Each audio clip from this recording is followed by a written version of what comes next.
Are you looking to increase your testosterone naturally without the need for shots or pills? Look no further. We got all the answers. Let's get into it. I had 2 family members on separate occasions contact me asking me how to naturally increase testosterone. So I went on a journey to find out. And this was, you see, it was written in July, and I haven't even posted it. I've been slacking. Sorry about that. But I went ahead. I did some research on it. I got some cool, great things. It's a lot of scrolling. Look at all these resources that I pulled from. I do remember that I got great information from one of our favorites, Dr. Andrew Huberman out of Stanford Lab, in which he made very apparent that there's some important things to note. A few important things to note about increasing testosterone is that it doesn't apply to just males. Women have testosterone too, and it makes women healthier, just like it makes men healthier, to not only have an increase in testosterone, but to have a healthy synergy between testosterone and estrogen for profound effects on well-being, on your workouts in the gym, your mental health, hair loss or growth, aging, and of course, sexual function. So let's be comfortable with the fact that like this is increasing testosterone, but it works for both sexes.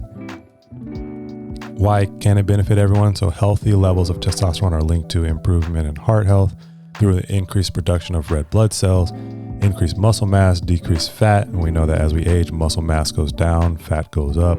Increase in overall energy, increase in strength of bones and bone density, which of course, again, as we age, decrease.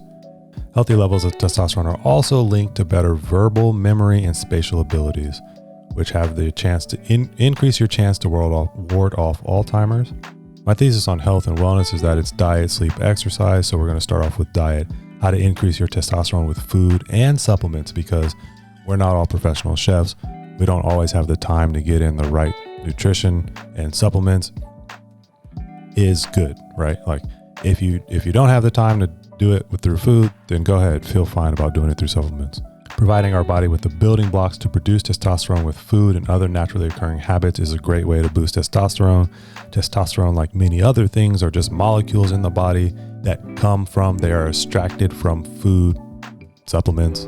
I mean, of course, probiotic rich foods are going to be number one. Foods including kefir, kombucha, kimchi, sauerkraut, pickled veggies, miso soup, tempeh, etc. Gut health is the most important for overall health. Gut health is definitely going to play an important role in testosterone because as we age, abdominal fat increases, and as abdominal fat increases, testosterone decreases. So making sure that our gut is right is going to help us keep that belly fat down, which is going to help keep our testosterone levels at optimal levels. Fat around the midsection is an easy signal that testosterone production is suffering. And one of the ways to combat this is a probiotic-rich diet. We know that a probiotic-rich diet is going to help drive us towards healthier foods, and we know that one that lacks probiotics is going to help drive us towards those unhealthy fats, sugars, salt. My supplements that I would like to create a healthy microbiome is going to be in this order: Visbiome, then Thorne probiotics, then Floragen. Moving on from probiotics, we're going to go with essential fatty acids, DHA and DHEA, that are going to help support testosterone and create healthy levels of hormones in our body. Essential fatty acids are going to be all kind of fish oils, sea bass, oyster, sardines, seeds, seaweed, algae, chia seeds, hemp seeds, edamame, kidney beans. The reason is that essential fatty acids are the base molecules, essentially the building blocks. So if you're, a structure obviously is made out of like little pieces. Like you literally can't create hormones without those basic building blocks of essential fatty acids. Having appropriate levels of DHA can drastically impact the ability of your body to produce hormones. Oral DHA supplementation can elevate free testosterone levels in middle-aged men and prevent testosterone from declining. So we have here in these big red cases that DHA is shown to increase the production of testosterone in animal models. Again, very different from human models. DHEA is important for free testosterone, but not available via the diet. So the only way to get DHEA is through supplementation of food or supplements. Free testosterone means that your testosterone is free for the body to use as needed. Alternatively, where testosterone is not free means that it already has a programmed, use. It already is attached to something and being used for something. So my top supplements for essential fatty acids are going to be Thorne, Super EPA, Blue Ice Royal, and Carlson cod liver. When I put this article out, these links will be clickable and they'll take you to Amazon or wherever I get them from. Next on the list of food sources that are going to be good for testosterone is going to be vitamin D K2. Vitamin D is found in oily fish and dairy, so trout, sardines, salmon, eggs, liver. K2 is found in dairy as well, fermented foods and animal products such as chicken liver, chicken, egg yolk, cheese, butter, eel, soybeans. Vitamin D is important because it increases the total, free, and bioavailable testosterone levels.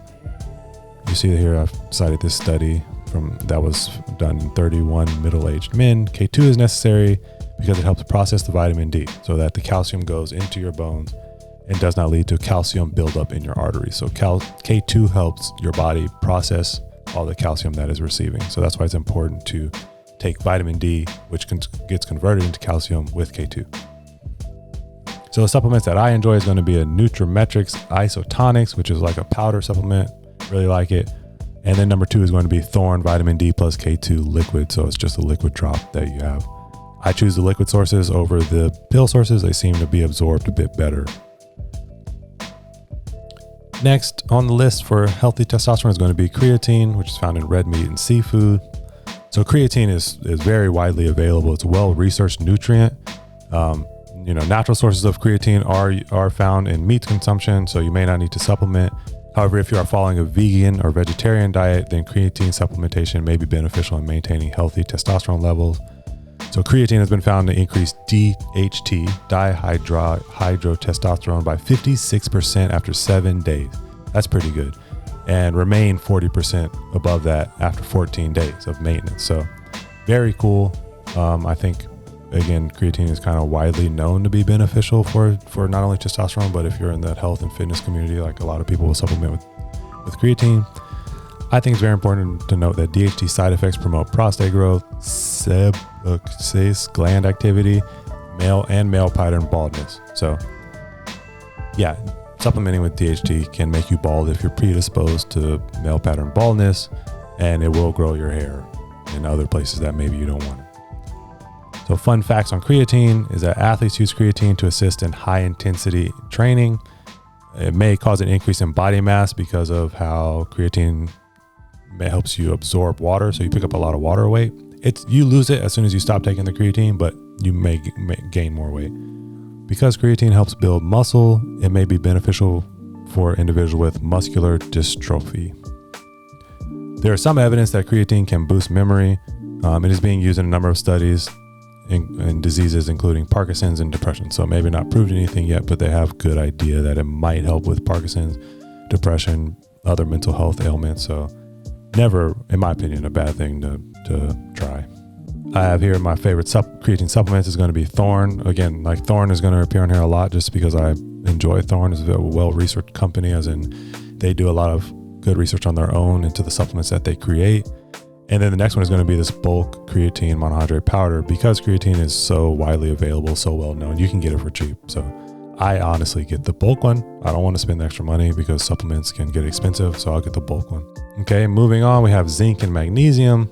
You can see here, they're both, zinc is found in oysters, red meat, poultry, beans, nuts, and magnesium is found in leafy greens, whole grains, beans, fish.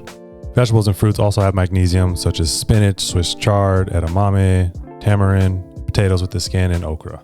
So the reason behind why I added zinc and magnesium, although zinc and magnesium do not provide any testosterone benefit directly, however, zinc and magnesium will improve the quality of your sleep, which leads to more free testosterone as a result. Zinc and magnesium also provide many other benefits of their own. Zinc is effective in reducing inflammation, boosting immune health, reducing your risk of age-related diseases, speed wound healing, and improve acne. And magnesium is lost in certain conditions such as Crohn, celiac, type 2 diabetes, alcohols, and chronic diarrhea. Getting a healthy amount of magnesium in your diet may help improve symptoms such as loss of appetite, nausea, vomiting, fatigue. And, I'm going to focus here on the Crohn, celiac, obviously as a ulcerative colitis individual, sufferer, whatever you want to call it. Okay. So magnesium is great too. So all these things in combination are going to help boost your immune system. Zinc and magnesium in combination are going to help boost your testosterone. And I have my favorite supplements of zinc and magnesium here as well, which will be available in the article. So honorable mentions for testosterone increase are going to be ashwagandha as a tea or supplement. ashwagandha extract after being taken for 8 weeks was associated with increased levels in DHEA and testosterone. And then next is going to be ginseng root or tea. The positive effects of ginseng on male reproduction and sexual health have been a long part of Chinese medicine and have been proven in human case controlled studies. So I like that as well. Okay, that was a lot of supplements and stuff. So let's move on to increasing testosterone with sleep. Sleep plays such a big role in many of the regulatory systems in our body that you can't leave it off the list when you talk about regulating hormones, especially testosterone. Not getting enough sleep can impact testosterone levels by 10 to 15%. The majority of the daily testosterone that you release is during sleep. So you see, short sleep will increase hunger and appetite, compromise impulse control within the brain, increase food consumption, decrease feelings of satisfaction after eating, and prevent effective weight loss when dieting. And again, we talked about how how fat around your midsection is basically a sign that your testosterone is tanking, and how being nice and slim or like fit in this section is a good sign that your testosterone is where it should be, right? That's like 4 studies that cite the same thing about how important sleep is for testosterone, how that's the most important time actually for testosterone production. So make sure you're getting the right amount of sleep. Sleep duration is going to vary by individuals, but typical sleep amount that everyone should get is between 7.5 to 9 hours a night.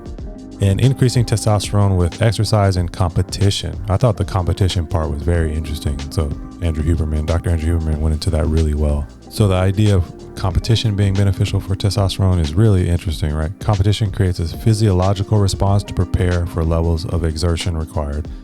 Our body increases heart rate and dilation of blood vessels for the challenge ahead, right? So no matter what we think is happening, there's definitely some biochemical changes that are going to increase testosterone and cortisol. These changes are not well understood, but in men and women, athletic competition is typically associated with an increase in testosterone and cortisol.